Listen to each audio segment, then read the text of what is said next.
बघता बघता चॅनलला 5 वर्ष कधी पूर्ण झालीत हेही कळलं नाही. तर हा माझा पहिला चॅनल आहे. जेव्हा निया 1 वर्षाची होती तेव्हा मी हा हिंदी चॅनल क्रिएट केला होता.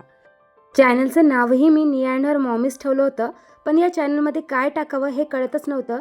जवळजवळ 1 वर्ष मी मेहनत केली. आता चॅनलला मॉनिटाईज होण्यासाठी फक्त 500 घंट्यांची कमी होती.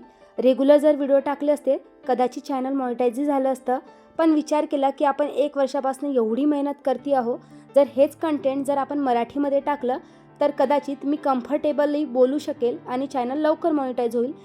त्यामुळेच मी स्मार्ट टिप्स मराठी हे चॅनल क्रिएट केलं आणि अगदी एका महिन्यातच ते चॅनल मॉनिटाईज देखील झालं आणि त्यावर अर्निंग देखील सुरू झाली.